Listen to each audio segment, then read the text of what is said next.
What's up, DNA gang? Y'all, another name. How y'all doing today, man? Today we got 3 true scary stories about sleepovers.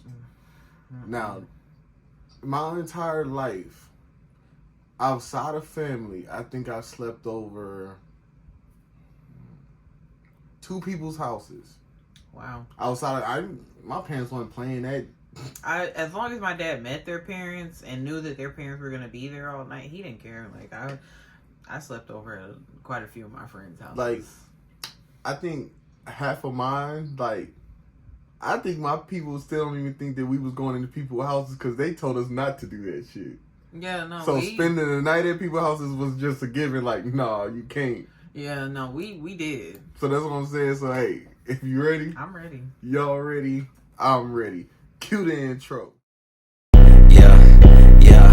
Let me draw the boat, bitch. You know I wreck the ship. Get it by the boat, watch a nigga make it flip.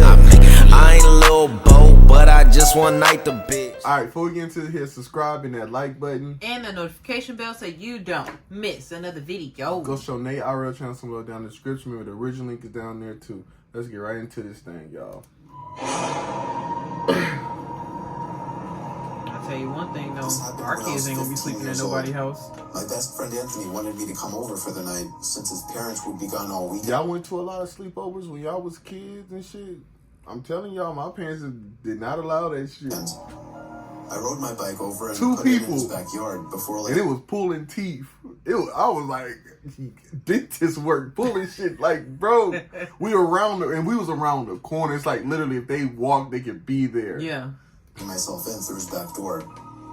We played basically every video game he had, from FIFA all the way to Call of Duty, with popcorn and other junk food spilled out all over the floor.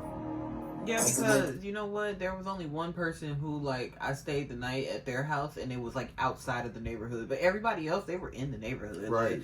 Like around the corner and stuff. But, yeah. Progressed. We played basically every video game he had, from FIFA all the way to Call of Duty, with popcorn and other junk food spilled out all over the floor.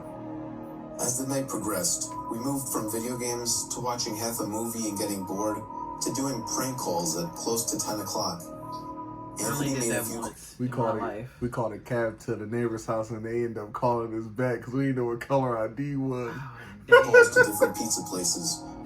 When it was my turn, I just dialed a few random numbers in hopes to get someone at their house. On, say, my 4th attempt, I finally reached somebody. A guy with a deep and rough voice picked up, answering with a yeah instead of a hello. Anthony's laughing in the background made me stumble with my words mid-sentence, ultimately cracking up into laughter.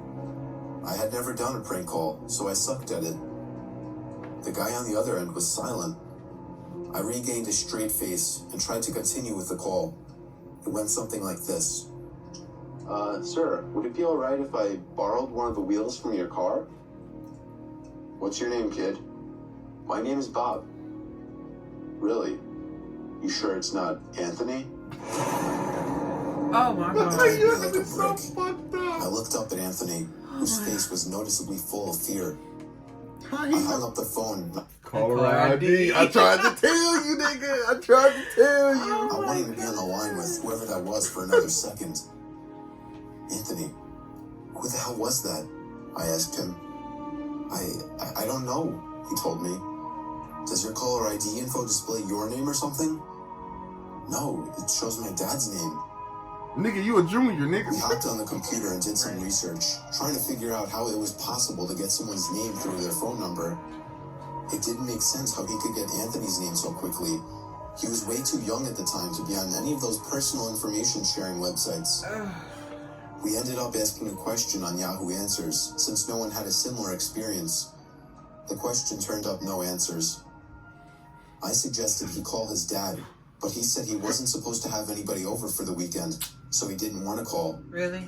What we planned on sleeping in the living room, so we just resumed watching the movie that we hadn't finished from earlier. Oh, hell no. I'm going home. I left my mind. 1 o'clock, 2 o'clock, 3 o'clock, 4 o'clock a.m. I don't give a fuck. I'm going home. You told me I'm not supposed to be here? And especially with that happening, that mean that man finna show up at this house. I'm gone. Anthony looked at each other when we heard his front storm door opening. Huh? And then the doorknob to the front door began to turn.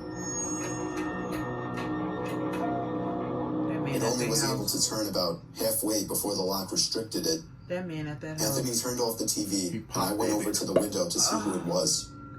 I spread the blinds open. There's a tall guy standing outside. He must be white. He noticed the blinds.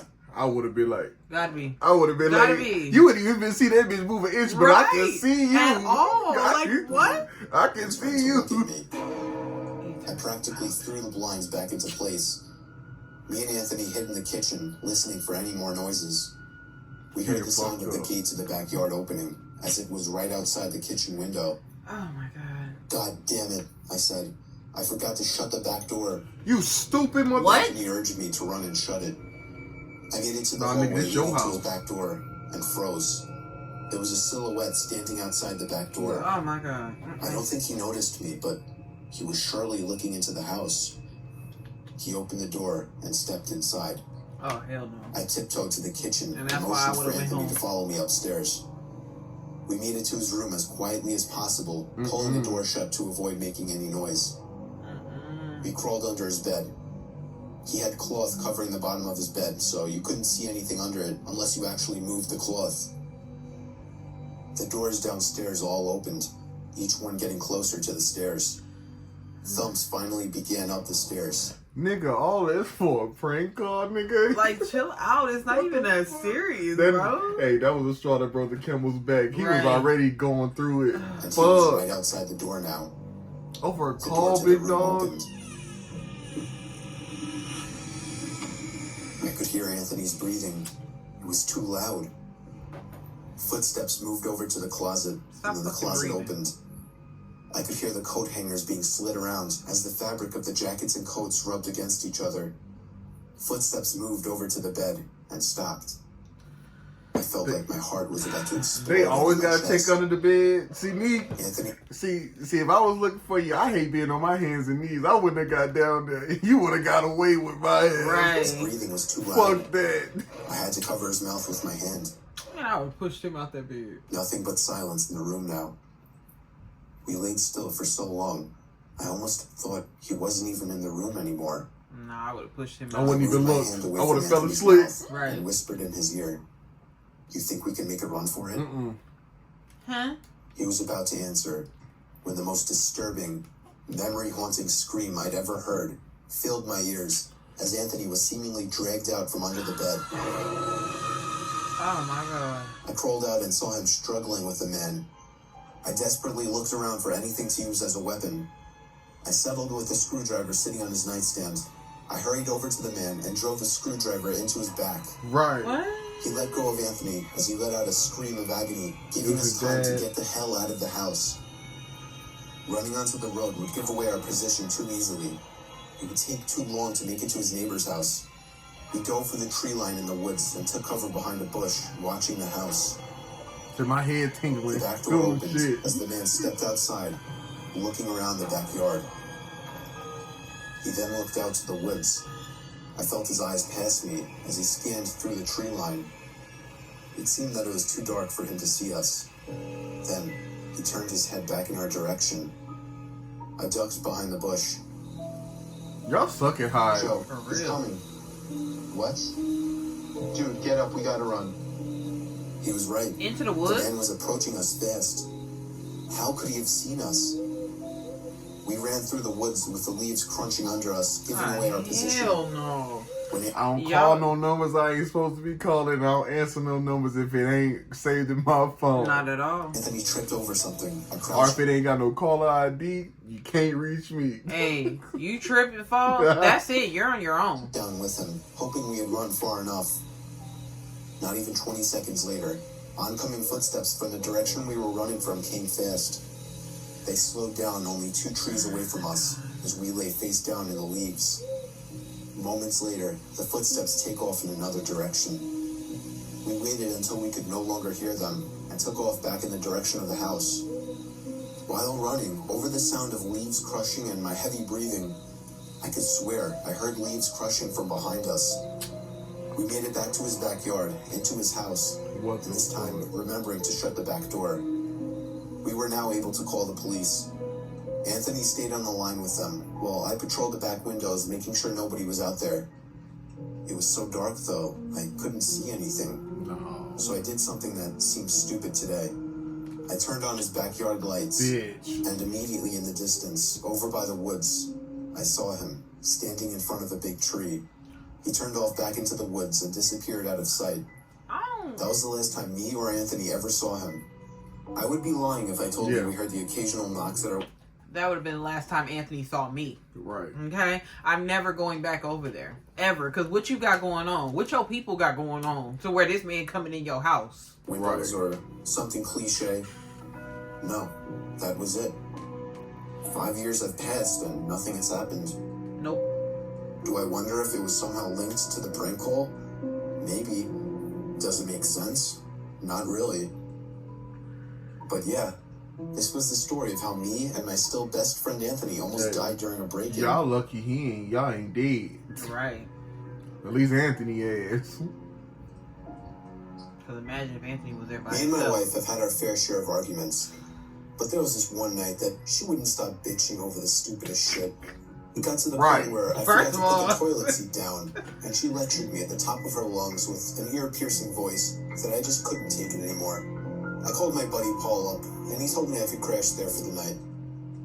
I was exhausted, and I didn't need to deal with my crazy wife at the time. Paul had a huge house, which was another thing my wife always yelled at me about, how all my friends have nicer houses than us. Damn, how big you want the house to be? It's just you and me, nigga, like. He suggested I stay there for as long as I needed, but I assured him I'd only stay for one night. I didn't want to be a bother. I slept in one of his guest bedrooms. Surprisingly, he has 3 guest bedrooms, but has only needed to use one of them so far. He never uses the other 2 bedrooms, and only plans on using them for a party or something like that. All 3 guest bedrooms in the house are lined up next to each other, while Paul's bedroom is across the hall. It's a weird setup for sure, but it let me hear strange noises coming from the next room over. Nigga, you said I assumed somebody it was was in Paul there. doing something in there, but it quickly got annoying, so I decided to just walk over and see what was going on. I tried the doorknob, but it was locked. I cracked the door open to Paul's room and asked him what the noise was. Right. He was already in bed as well. He didn't hear anything. Upon asking why he kept the door locked, he told me he always keeps those 2 doors locked, as he keeps some personal belongings in there. I warned him that there was a strange noise coming from the room, and he told me to just go back to Told you, sleep. I don't and fuck if with I could ghosts, Just go back to demons, or sleep. ghosts. Like, none of that shit. I went back to bed, and the noises were completely gone now. I'm finna go home. A half hour passed. I was starting to drift off to sleep at last, when I heard the slightest tap on the wall. It came from the other side, the next room over. Talk about. Yeah, see, you would have had me fucked up. I'm going home. I'm going home. Bro. I jolted up from the bed and ran back to Paul's room. This time, he took me seriously. He got the key to the 2 doors and unlocked the one next to mine. We stepped inside and felt a breeze hit us on the way in. The window was completely That's open, his house. along with the closet. We dug through the entire room. That's why I say that's too big of a house. You don't need all that house. I am going Niggas been living. home. Niggas been living in that, going in and out that house for months now. Right. You ain't got no security system. The bed had marks on it as if someone were on it. The closet was full of empty bags, and his valuable belongings that were in his drawers were gone. He was getting robbed. Paul And he didn't suddenly even ran know out it. to the hallway. I was confused at first, but I caught on quickly as he was checking the other room. I was right by his side as he unlocked the door to the 3rd guest bedroom. And the first thing we saw was a black figure jumping out the window onto the patio roof. Paul was about to jump out after him, but we instead both ran outside through the back door in hopes to catch him. He was gone already. Oh my god. It's a good thing we didn't catch him though, because what we found in this room was far more disturbing. The white sheets on the bed were stained with blood. The closet had the butcher knife he had been missing, sitting on the floor. I thought he was finna say shit stains. With a few blood spots on it. And of course, all of his valuable belongings were gone. These people, most likely homeless and likely dangerous drug addicts, were living in his home for a little more than a week. He had even mentioned something about how fast his food goes, and yet he's so skinny when we were drinking. That made a lot more sense now. That's too much house for you None of then. them were ever caught. I wouldn't even be there anymore. That's too much house. If you can't check every room every And day. it's just you? Yeah, I no. remember it like it was yesterday. It was my first sleepover, an important part of my childhood. It was my good friend. His name was Jordan. We were 10 years old. He had a huge basement where we could play video games until 1 in the morning and then sleep on the couches. Skipping the teeth brushing like two little rebels, we went straight to trying to get some sleep on the couches. I fell asleep with ease. I woke up at some unknown time. I realized the TV was still on, with a blank screen. It was giving off a very dim light, but it was enough to notice something in the far corner of the basement by the stairs. Nope. It was some tall object. I didn't know what it was, and I can't really describe how it looked. All I know is it almost reached the ceiling. I don't play with The basements. sound of the TV turning off and the small amount of light vanishing was I mean, if it almost looked like enough to make that- me start Nah, screaming. see, because the thing is, my grandpa, he had a basement, or he has a basement. My dad and my brother would sleep in that basement. I never would go down there. But if it looked like that, then. And I mean, for the most part, it did. But there was like one area in it that it was like very dark. It Like, wasn't renovated. yeah, I was like, I'm not messing with that. No. I shut my eyes and just laid there motionless. I don't even remember falling back asleep. All I never remember got up to pee. was waking up to a sudden and horrid screaming coming from I used to do that upstairs. in my grandpa's house. I wouldn't get up to pee. Somebody slapped this bitch. He woke up as well, and we looked at each other before sprinting upstairs to his parents' room. His mom was sitting there crying as his dad was turning the room upside down looking for what she saw. He barged out past us looking for anybody in the house, Fucking possum got but in there the was house. nobody in the house. No It's signs of been entry stealing. or exit. Fucking possum got in the house. I'm still friends with Jordan today. And the last time I brought this up, he said his mom doesn't like to talk about it. But she did once admit she saw a tall, dark figure standing by their bedroom door. I'm undoubtedly sure that's what I saw in the basement I that night. rebuke it in the name of Jesus. I don't play with stuff like that. There was one time my granddad played with us like that, and he was like, yeah, you know, I used to see a little ghost boy in my window when I'd be standing outside doing yard work. I called my dad, and I was like, Dad, come get us today, right now. Yeah. We are never going back. Haven't seen that man in 15, 20 years. Scary ass. I don't care. I don't play them games. We'll catch y'all on the next one, man. Peace out. We Out of boat, watch a nigga make it flip. I ain't a little boat, but I just one night the bitch. One night.